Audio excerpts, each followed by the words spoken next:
बिस्मिल्लाहिर्रहमानिर्रहीम, अस्सलाम वालेकुम। कहते हैं justice delayed is justice denied. Imran Khan को इंसाफ देना हो तो ये सिस्टम सुस्त है, नवाज शरीफ को इंसाफ देना हो तो ये सिस्टम चुस्त है। इमरान खान की दरखास्त अदालत के लिए फारिग है, नवाज शरीफ की दरखास्त इस निज़ाम, इस अदालत के लिए मुकद्दस है, जिसे चूमा चाटा जाता है, सीने से लगाया जाता है, आंखों के साथ मस किया जाता है। इमरान खान के लिए अदालत के पास तारीख पे तारीख पे तारीख है। नवाज शरीफ के लिए अदालत के पास उड़न खटोला है और वहां पहुंचकर नवाज शरीफ का अंगूठा लगवाया जाता है। इमरान खान का मुकदमा सारी कौम लड़ रही है क्योंकि रहनुमा रूपोश हैं, कारकुन गिरफ्तार हैं, अहलिया और बहनें मुकदमों में मसरूफ हैं, मगर नवाज शरीफ का मुकदमा नादीदा कुव्वतें लड़ रही हैं। नवाज शरीफ निजाम का लाडला है, इमरान खान अवाम का लाडला है। आज क्या हुआ है, इमरान खान के मामले में बाजी कैसे पलटी है, यह फैसला कैसे आया है, इस तमाम सूरत हाल को मैं आपके सामने तफसील से अभी कुछ देर में रखूंगा। लेकिन पहले एक बहुत दिलचस्प कहानी सुनिए। मगर उससे भी पहले हर बार मैं आपसे दरखास्त करता हूं, अलग न्यूज़ को लाइक कीजिए, सब्सक्राइब कीजिए, सपोर्ट कीजिए, शेयर कीजिए, घंटी का बटन दबा दीजिए। आप चाहें तो इस नाचीज को भी सब्सक्राइब, सपोर्ट, शेयर कर सकते हैं, लाइक कर सकते हैं। मैं आपसे कहूंगा तेरी मेहरबानी। अब तफसीलात आपके सामने रखने से पहले ये जो तमहीद मैंने बांधी है ना, इस तमहीद को हर्फ बा हर्फ सच साबित करती हुई एक सच्ची कहानी आपके सामने रखते हैं। देखिए इमरान खान के मामले में क्या हुआ। 21 अक्टूबर 2022 तोशाखाना रेफरेंस का इलेक्शन कमीशन का फैसला आया। एक हफ्ते के अंदर इमरान खान ने इस्लामाबाद हाईकोर्ट में उसे चैलेंज किया। चीफ जस्टिस आमिर फारूक ने फैसला मुअत्तल नहीं किया, लेकिन मियां वाली की नशिस्त पर जिमनी इलेक्शन कराने से रोक दिया। ये बाकायदा पीडीएम कर रही थी। इस दौरान इलेक्शन कमीशन का फैसला मुअत्तल ना होने की वजह से उस पर अमल दरामद शुरू हो गया। समातें चलती रहीं। इस दौरान इलेक्शन कमीशन ने इमरान खान को तोशाखाना फैसले की बुनियाद पर चेयरमैनशिप से हटाने की कार्रवाई का आगाज किया तो इमरान खान ने लाहौर हाईकोर्ट में कार्रवाई चैलेंज कर दी। इमरान खान के वकील अली जफर कहते हैं कि उन्होंने चेयरमैनशिप से हटाने की इलेक्शन कमीशन की कार्रवाई के साथ इलेक्शन कमीशन का तोशाखाना रेफरेंस, जो इस्लामाबाद हाईकोर्ट में पहले ही चैलेंज हुआ था, भी उसी पिटीशन में लाहौर हाईकोर्ट में चैलेंज कर दिया। और अली जफर के ही मुताबिक उन्होंने लाहौर हाईकोर्ट को इस्लामाबाद हाईकोर्ट की जारी कार्रवाई से मुताल्लिक बर वक्त इत्तिला भी दे दी। अब लाहौर हाईकोर्ट ने नवंबर 2022 में, हम अक्टूबर 2022 से नवंबर 2022 में आ गए, लार्जर बेंच तश्कील दे दिया और कहा कि इमरान खान या तो लाहौर हाईकोर्ट में केस चलाए या इस्लामाबाद हाईकोर्ट में चलाए, दोनों जगहों पर केस एक वक्त में नहीं चलेगा। इमरान खान ने 18 जनवरी 2023 को इस्लामाबाद हाईकोर्ट से दरखास्त वापस लेने की मुतफर्रिक दरखास्त दायर कर दी। 19 जनवरी को समाअत हुई। चीफ जस्टिस ने कहा 25 जनवरी के लिए रख लेते हैं, दूसरी तरफ को सुनकर फैसला करेंगे। अगली समाअत पर इलेक्शन कमीशन और मोहसिन शाहनवाज रांझा के वकील ने एतराज उठाए और अदालत से कहा कि इमरान खान ने लाहौर हाईकोर्ट में यहां और यहां की कार्रवाई लाहौर हाईकोर्ट को नहीं बताई। फिर केस यहां पहले चल रहा है, यहीं चलना चाहिए।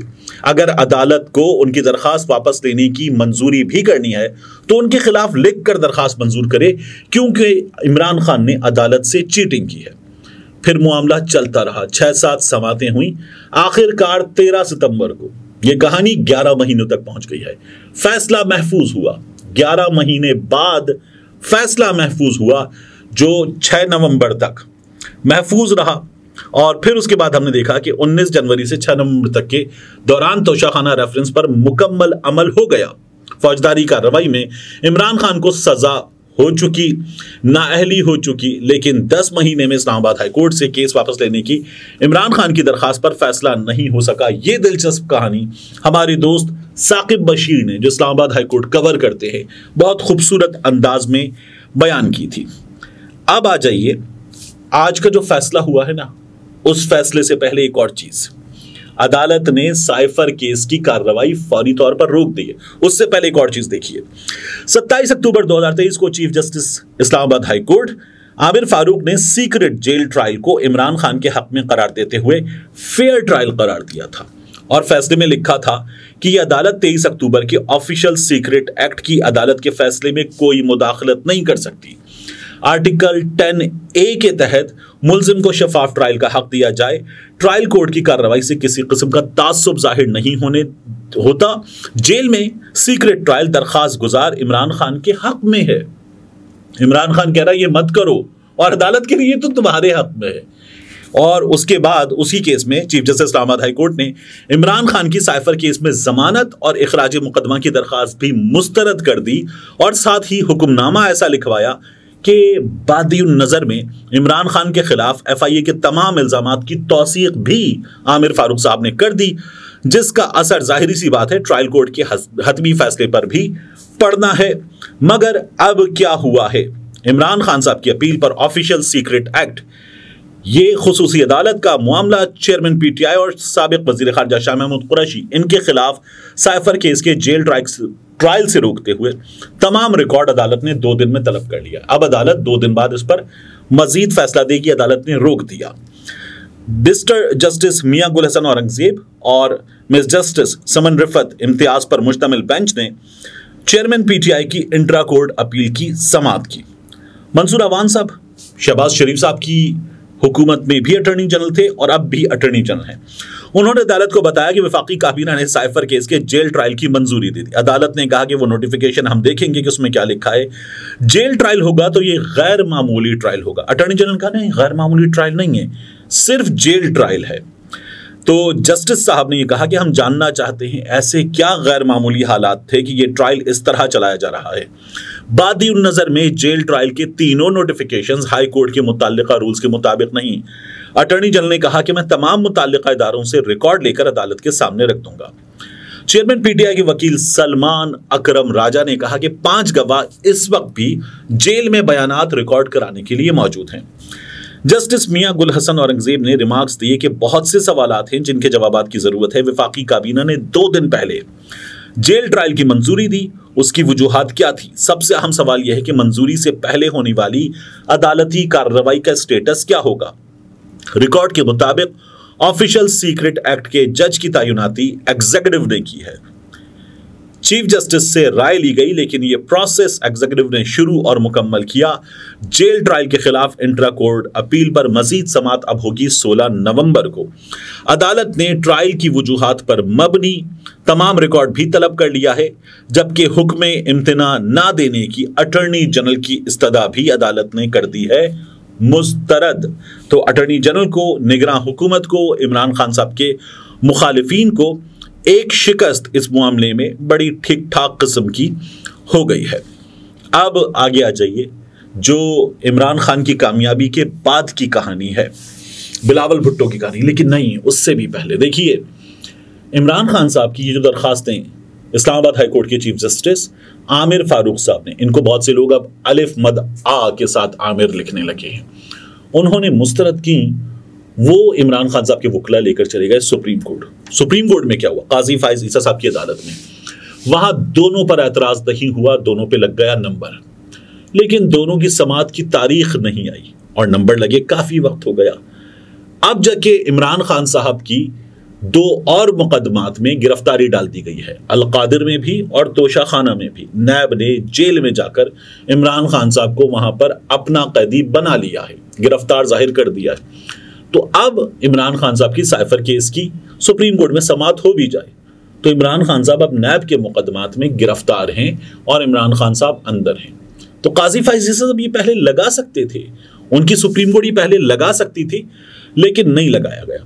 अब इमरान खान साहब की जो दरखास्त है वो लगाई जाएगी, और अगर उसमें इमरान खान साहब को रिलीफ मिल भी गया तो वो रिलीफ नहीं होगा। यहां पर भी नजर आ रहा है इस्लामाबाद हाईकोर्ट को कवर करने वाले बेहतरीन रिपोर्टर्स ये बताते हैं कि मेरिट पे इमरान खान साहब की जमानत बनती है। तोशा खाना केस का तो मामला यह है कि इमरान खान साहब ने इस जुर्रत का मुजाहिरा किया कि जो नैब तरामीम थी ना, इनके तहत इमरान खान का मुकदमा बनता ही नहीं था। लेकिन इमरान खान साहब ने कहा कि मुझे नैब तरामीम को चैलेंज करना है, मैं इन लोगों को नहीं छोड़ूंगा अंदर बैठकर भी, और मैं अपना मुकदमा मेरिट पे लड़ूंगा। तो वहां भी इमरान खान साहब अपना मुकदमा मेरिट पे लड़ना चाहते हैं। दूसरा, मैंने ट्विटर पे डाला हुआ है, आप जाके देखिए, साकिब बशीर और सोहेल रशीद, इन लोगों ने जो गुफ्तगू की है, उस गुफ्तगू में बहुत अहम सवाल है और शहजाद अकबर साहब ने इनके जवाबात भी दिए कि ये जो अलकादिर ट्रस्ट केस है, इसमें ये तो पता चल रहा है कि पैसे पाकिस्तान वापस आए, पैसे पाकिस्तान से गए कैसे? इस सवाल का जवाब ढूंढेंगे तो आपको पता ही चलेगा कि मलिक रियाज के बेटे अली रियाज लंदन में मियां नवाज शरीफ के बेटे का अपार्टमेंट खरीदने जा रहे थे। अरबों रुपए का अपार्टमेंट मियां नवाज शरीफ के बेटे का खरीदने जा रहे थे। ये पैसे वहां गए थे। अगर मनी लॉन्ड्रिंग हुई है तो उस मनी लॉन्ड्रिंग में मियां नवाज शरीफ के साहबजादे जो उनको मजबूर कर रहे थे, साथ ही आप देखिए कि उस मनी लॉन्ड्रिंग में मलिक रियाज के बेटे अली रियाज और दीगर लोग ये मुलव्वस नजर आते हैं। उस वक्त की हुकूमत, नवाज शरीफ की जमात के लोग, ये सब मुलव्वस नजर आते हैं। इनका घपला था। और पैसे पाकिस्तान वापस कौन लाया? इमरान खान। जो पैसे बाहर ले जाने में मुलव्वस है वो रिलीफ पा रहा है, और जो पैसे पाकिस्तान लाने में मुलव्वस है वो इस वक्त इस सिस्टम में मुजरिम करार दिया जा रहा है। और इमरान खान साहब के लिए अभी हमें आगे भी अंदाजा है कि रिलीफ एज सच नहीं है। अब बिलावल भुट्टो जरदारी की बात। बिलावल भुट्टो जरदारी ने, जो मियां नवाज शरीफ साहब अभी गए हैं बलूचिस्तान, और बलूचिस्तान के बाद मियां नवाज शरीफ साहब सिंध के दौरे का भी इरादा रखते हैं। मैं बार बार आपको बताता हूं, देखिए निगरान हुकूमत को नवाज शरीफ साहब के वकला ने बताया कि ये बीमार हैं, ये 74 साल के हैं, ये जेल नहीं काट सकते, ये थक जाएंगे। वो आदमी जब आया तो 1 घंटे का खिताब किया, हाथ पे कबूतर बिठाया, उसके बाद वो सियासी मुलाकातें कर रहा है जिसकी सजा मौतल हुई है। और वो आदमी अब बलूचिस्तान जा रहा है, फिर वो आदमी सिंध भी जाएगा, वो आदमी जलसे भी करेगा।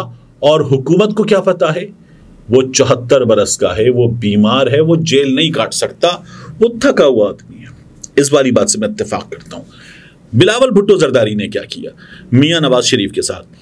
बिलावल भुट्टो जरदारी ने कहा कि 16 महीने की कारकर्दगी शहबाज शरीफ साहब की ऐसी थी कि अब वो मुंह छुपाते फिर रहे। अब इस पर ज्यादा यकीन मत कीजिएगा। ये लोग कर क्या रहे हैं?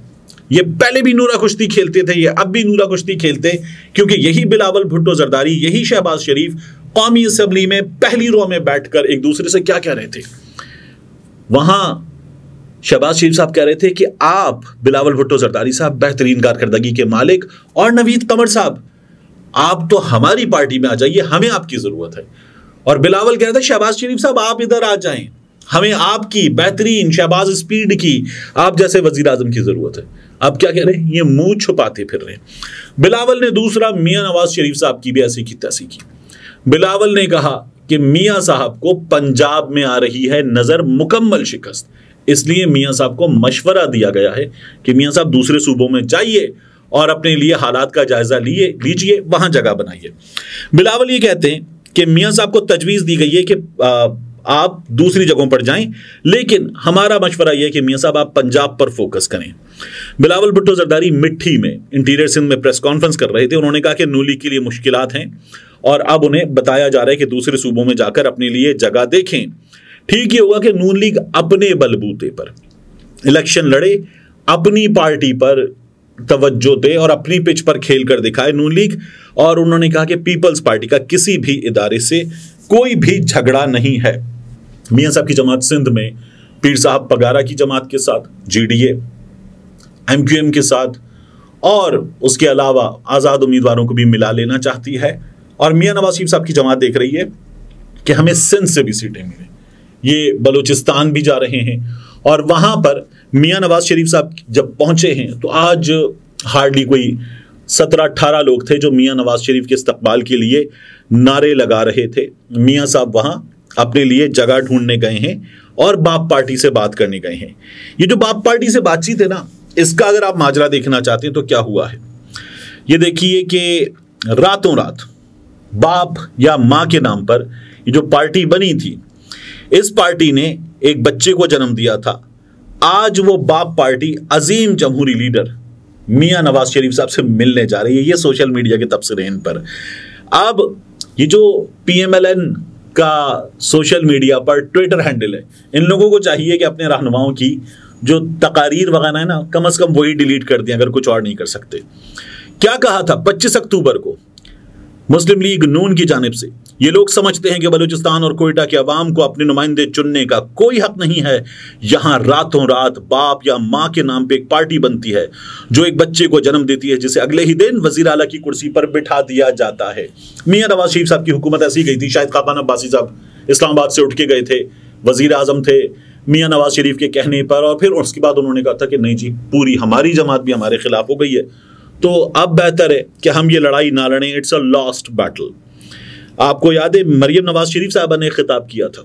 मरियम नवाज शरीफ ने कहा था कि ये लोग समझते हैं कि बलूचिस्तान और कोयटा के अवाम अपने नुमाइंदे नहीं चुन सकते, बाप के बाप को ये बता देना चाहते हैं, मरियम नवाज शरीफ साहबा कह रही थी।